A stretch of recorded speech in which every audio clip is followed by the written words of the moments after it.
C'est en juin 1917, alors qu'aucun de nous n'était encore né, enfin j'imagine, que le tout premier animé japonais fut créé. Intitulé Namakura Gatana, ce dernier permit ainsi à de nombreuses personnes de s'intéresser à un tout nouveau concept fascinant, l'animation japonaise. Bon, uniquement au Japon en tout cas, parce que je doute qu'en Europe ils n'avaient que ça en tête.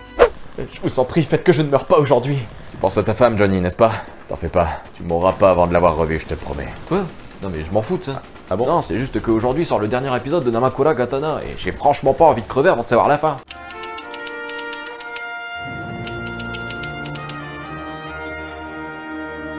Grâce à cette œuvre hors du commun qui a fasciné le peuple japonais et permis à de nombreux jeunes talents d'émerger en développant une fascination pour ce nouveau genre, une multitude d'animés ont alors été créés par la suite. Parfois de très bons, et parfois des moins bons. N'allez jamais voir ça. Jamais. Vous l'aurez donc compris, l'animation japonaise perdure depuis près de 2022 moins 1917 égale... Depuis près de 105 ans. 105 années parmi lesquelles les œuvres se sont succédées, devenant ainsi de plus en plus travaillées au fil du temps. Faut dire que l'évolution a été plutôt rapide. En un siècle seulement, le domaine de l'animation n'a fait qu'accroître sa qualité d'année en année, et ce qui s'apparentait à de simples livres animés au départ, sont désormais, pour la plupart, définis comme de véritables œuvres d'art. Mais le problème, il est là justement. Ça va trop vite. Chaque année, ce sont pratiquement une centaine d'animés, minimum, qui nous sont proposés. Alors perso, je dis pas que c'est mal, bien au contraire, je suis le premier à proscrire toute vie sociale pour passer mon temps à enchaîner les nouvelles œuvres. Mais ce que je veux dire, c'est qu'avec cette multitude d'animés qui sortent chaque année mettant en scène des animations complètement dingues, certaines petites pépites plus anciennes finissent peu à peu par tomber dans l'oubli et ne plus intéresser personne. Non mais soyons honnêtes, notre regard se porte avant tout sur les animés récents avec de bons graphismes. Et pas que. Après, je peux comprendre. Le problème des vieux animés, c'est qu'en plus de posséder des graphismes parfois discutables, on peut également apercevoir une lenteur un peu plus prononcée dans les intrigues, une ambiance dont il est très difficile de s'imprégner, et parfois même des doublages totalement chaotiques. Ça le voleur, je suis méchant. Que je suis méchant. Ouais, je vais faire bobo. Mais malgré tout, si les animés datant de la précédente décennie ont bien une qualité, c'est de posséder des histoires extrêmement bien travaillées. Ah bah en même temps, à l'époque, la plupart des animés dépassaient les 20 épisodes, et la priorité de ceux-ci était avant tout de raconter une histoire de A à Z, afin de marquer les esprits et d'offrir un véritable spectacle aux spectateurs, sans leur faire subir une éventuelle frustration quant à la conclusion de l'histoire. Ah bah maintenant c'est différent, hein. Aujourd'hui, dans la plupart des cas, on se limite à 12 épisodes. Ah bah d'après ce que j'ai compris, c'est pour faire durer le plaisir. Le plaisir, ouais. Oui bon, c'est des billets de Monopoly, et même pas en euros en plus. Ah bah désolé d'être pauvre et de pas avoir de vrais billets. Mais faites des dons, ouais. Exactement. Si je vous raconte tout ça, c'est parce que moi aussi, j'ai fortement jugé un animé de la décennie dernière. Ah bah que voulez-vous, je sais que ça vous choque, mais je ne suis pas parfait. Cet animé en question, c'était Gothic. Et très honnêtement, en cliquant sur cet animé, j'étais loin de m'imaginer que j'allais découvrir un véritable chef-d'œuvre. Je vous promets, Gothic est une pure merveille. Un animé qui possède toutes les qualités pour être qualifié de masterclass. Une histoire très prenante et bourrée d'émotions fortes, des personnages extrêmement bien construits, une qualité artistique des plus soignées, et surtout, un grand engouement provoqué à chaque épisode. Depuis toutes ces années où Gothic figurait sur ma liste, j'avais tendance à mal le juger. Je pensais que l'animé allait se résumer à une romance gnangnan entre deux lycéens lambda, tout en mettant en scène une histoire un peu dark mais bourrée de clichés. C'est pourquoi j'avais tant de mal à m'y mettre, surtout avec toutes les œuvres prometteuses qui sortaient d'année en année. J'avais tendance à petit l'oublier et j'avais même pensé à le supprimer complètement de ma liste. Mais fort heureusement, je ne l'ai pas fait. Ah, je vous promets, je m'en serais voulu. Gothic est ce genre d'animé qui, après l'avoir fini, vous marquera pendant quelques jours, vous provoquant à la fois un manque, mais également une grande tristesse, notamment due à tous les thèmes très durs qu'il aborde. Un animé qui, j'en suis persuadé, deviendra sans doute l'un de vos nombreux coups de cœur. L'histoire va nous emmener dans les années 1920. Kojo est un jeune garçon japonais qui, pour le bien de ses études, a dû déménager afin d'intégrer une prestigieuse école d'aristocrates, qui se situe en France, d'ailleurs, soit dit en passant. Ah bah soyons chauvins un petit peu. Le truc, c'est qu'il comprend tout de suite qu'il n'est pas le bienvenu, puisque les autres élèves montrent clairement une sorte d'hostilité à son égard, due notamment à son statut d'étranger. De ce fait, Kojo restera dans son coin, décidant de ne fréquenter personne. Cependant, sa vie changera totalement lorsqu'un jour, alors qu'il se rendait à la bibliothèque, oui parce que ceci est une bibliothèque, ça change de mon lycée et de son CDI tout miteux qui avait toute la collection des Arlequins mais aucun manga à disposition. Non mais sans déconner, qu'est-ce que j'en ai à foutre que Wendy est amoureuse de John mais que celui-ci la trompe avec Jennifer? Ouais, tu m'as l'air bien au courant quand même pour un mec qui en a soi-disant rien à foutre. Je peux tout expliquer. Une fois dans le bâtiment, Kojo découvre qu'une personne logerait dans le jardin situé tout en haut de la bibliothèque. Pris de curiosité, celui-ci décidera alors d'aller à sa rencontre. C'est alors qu'il comprendra que la personne qui vit là est en réalité une loli. Bah à quoi vous vous attendiez? On est dans un animé japonais, je vous rappelle. Cette jeune fille s'appelle en fait Victorica et se dit prisonnière de cet endroit. Désirant en connaître plus sur elle et potentiellement même l'aider, Kujo décidera de se rapprocher de la jeune fille. Mais celui-ci était loin, même très loin, de se douter que son attachement envers Victorica le mènerait tout droit dans un quotidien bien plus sanglant. Bon, alors je vous l'ai dit plus tôt, quand j'ai démarré l'animé, j'étais moyennement chaud. C'est avant tout les nombreux commentaires élogieux que j'ai croisés en me renseignant sur l'animé qui m'ont décidé à me lancer. Et franchement, bah j'ai bien fait. Moi qui avais tendance à très mal le juger lorsque j'ai démarré le premier épisode, je me suis pris une sacrée claque. Déjà, contrairement à ce que je pensais, l'animé est super beau. Alors oui, il possède une animation propre à son époque, mais très honnêtement, on est dans le top de l'animation vieillotte. Les décors étaient franchement plaisants à découvrir. Les expressions faciales très démonstratives des sentiments ressentis par les personnages à l'instant T, et la fluidité des mouvements, même dans les phases d'action, n'avaient rien à envier à certains animés d'aujourd'hui. Qui plus est, comme je l'ai stipulé plus tôt, l'animé se passe en France. Et ça, c'est l'un des points essentiels de l'animé. Quand on parle de la France au Japon, il y a tout de suite une sorte de réaction d'extase qui se crée. C'est un fait, de nombreux Japonais aiment la France. Quand on leur parle de notre pays, beaucoup d'entre eux sont d'accord pour dire que la France représente le romantisme, l'élégance, et même aussi l'art. Ah, y a pas à dire, hein, ils ont pas tort. Du coup, bah, leur amour pour la France se ressent énormément au travers de leurs animés. Bah ouais, l'idéologie parfaite qu'ils ont de la France fait que les animés qui ont tendance à se passer dans le pays de la baguette mettent en scène de magnifiques décors, et mettent même en avant une culture française fortement stéréotypée. C'est le cas par exemple de Vanitas no Carte, Noir, Zero no Tsukaima, mais également ici, de Gothic. Franchement, le côté artistique de l'animé n'est pas seulement beau, personnellement je le trouve envoûtant. Non seulement la France des années 20 est parfaitement représentée, mais qui plus est, l'ambiance montrée tout au long de l'animé est l'une des plus plaisantes qui soit. Et ça va même jusqu'aux plus petits détails, parce que même si les personnages parlent tous en japonais, bah ils prennent tout de même le soin d'écrire en français. Et ça c'est un fait notable. Non, parce que quitte à utiliser le français, je préfère qu'ils l'écrivent. Je crois qu'on connaît tous les capacités linguistiques des japonais quand il s'agit de parler français, hein. Le docteur ne peut point le sauver, le faire ramasser, tant il est atteint par cette maladie qui le ronge. Outre le cadre de l'animé, Gothic arrive à établir une atmosphère vraiment intrigante. On se pose sans cesse des questions, se demandant si ce qu'on voit est réel ou non. Parce que oui, Gothic tend à mettre en avant des éléments surnaturels, mais l'ambiance montrée dans l'animé et le côté onirique de l'œuvre fait qu'on se demande si c'est vraiment fantastique ou non en fait. Et ça provoque vraiment un sentiment spécial, un sentiment qui nous fait d'ailleurs nous investir encore plus dans l'animé. Ah, y a pas à dire, hein, Bones, ils font vraiment de bonnes animations. Oh là là, faut toujours que tu nous fasses un jeu de mots moisi, hein. C'est dingue, c'est plus fort que toi, hein.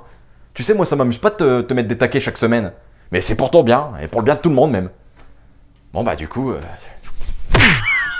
Ah bah oui, mais c'est toi qui cherches aussi, hein. Franchement, pour tous ceux qui n'ont pas eu l'occasion de partir en vacances cette année, déjà on est ensemble, Gothic sera parfait pour vous, car comme je l'ai dit plus tôt, les paysages sont si soignés que chaque destination de l'animé nous donne envie de visiter le lieu en question. Et franchement, c'est assez surprenant de voir à quel point un animé de 2010 a réussi à proposer une telle diversité en termes de décors. Ah, je vous promets, j'ai plus voyagé en 24 épisodes de Gothic que dans toute ma vie. Bon, après c'est peut-être parce que je suis casanier.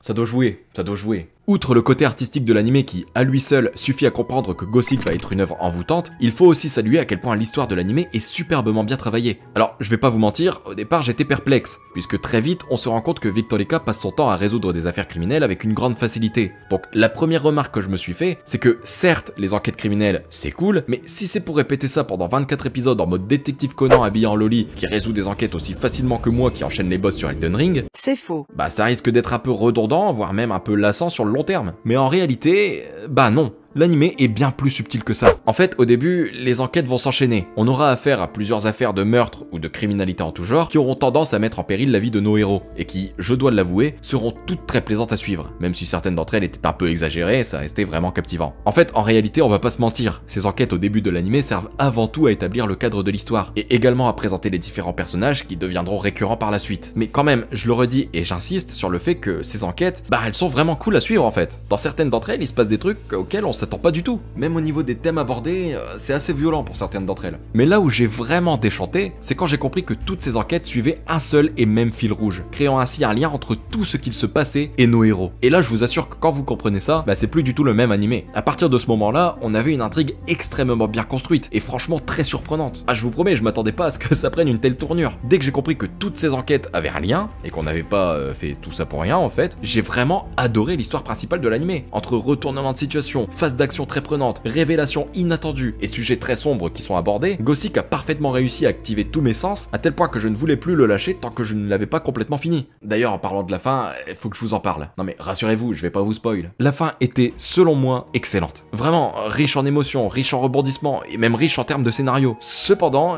j'ai trouvé que celle-ci était un chouïa trop précipité. Alors, je sais pas si ça se passe pareil dans le manga, mais j'aurais vraiment aimé genre 2 épisodes en plus pour bien prendre le temps de conclure parfaitement cette magnifique histoire qu'était Gothic, histoire d'attiser un peu plus mes émotions quoi. Bref, l'histoire a beau être sensationnelle, elle ne serait rien sans sa multitude de personnages extrêmement bien travaillés. Bon alors, je vais pas tous vous les faire découvrir ici parce que d'une part, bah y en a beaucoup trop, et d'autre part parce que je trouve que l'un des plus grands plaisirs de Gothic réside également dans sa découverte perpétuelle de nouveaux personnages, tous possédant un background plus ou moins marquant. Malgré tout, il me serait impossible de conclure cette vidéo sans parler au moins des deux personnages principaux. Les deux personnages principaux sont la quintessence même de l'anime. Honnêtement, le duo formé par Victorica et Kuzo est l'un des plus plaisants à suivre qui soit. D'un côté, on a une loli ultra surdouée, amateur de vin et de bonne pipe. J'imagine que parmi vous, il y en a qui ont eu des pensées douteuses après avoir entendu cette remarque. Eh bien, sachez que je trouve ça honteux. Oula. Je trouve ça honteux.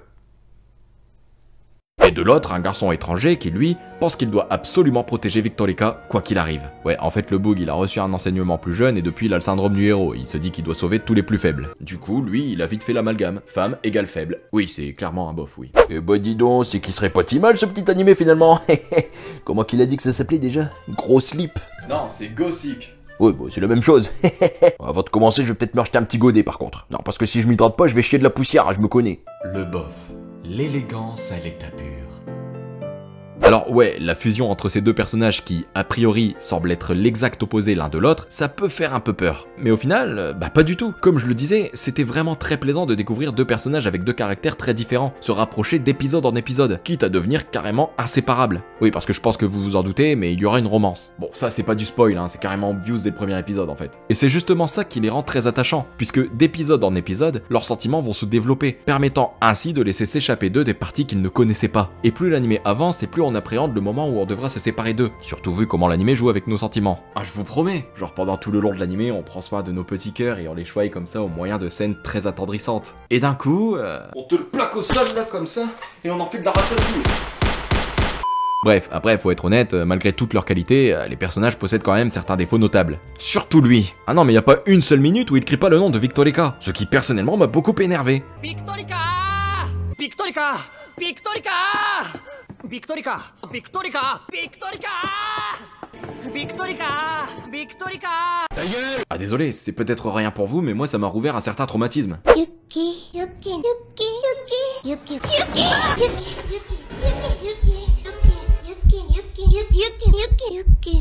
Bref, j'aurais encore énormément de choses à dire concernant cet animé, que ce soit sur son histoire, ses personnages, ses décors, mais je dois avouer qu'au vu du montage qui m'attend, je peux pas me permettre de faire une vidéo de 2 heures. Du coup, pour conclure, j'aimerais dire que si jamais vous avez une quelconque appréhension concernant l'animé, ne l'écoutez surtout pas. Gothic, c'est loin d'être une œuvre sans saveur. Bien au contraire, l'animé possède quelque chose d'unique, qui fait que plus les épisodes passent, et plus on se sent investi dans l'histoire, mais aussi et surtout dans son univers. Je suis conscient que certains d'entre vous n'apprécieront sans doute pas la narration de Gothic dans un premier temps, et seront certainement très tentés à l'idée d'abandonner leur visionnage en cours de route. Mais croyez-moi, ne faites pas cette erreur, car je vous promets que plus Gothic avancera, et plus il vous touchera, vous captivera, et vous choquera même dû à sa narration totalement inattendue durant la seconde moitié de l'animé. Bref, je suis persuadé que si vous vous lancez dans le voyage émotionnel qu'est Gothic, vous en ressortirez avec un sentiment très agréable.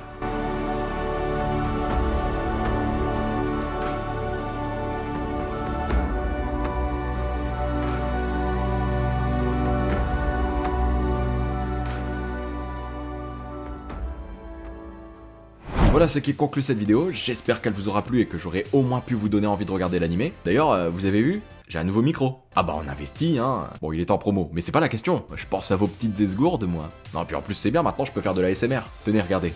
Nouvelle saison de Bleach en octobre.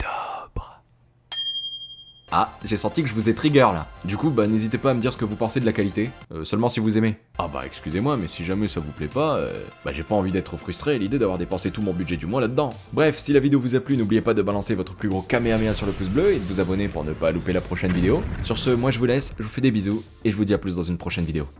Ciao.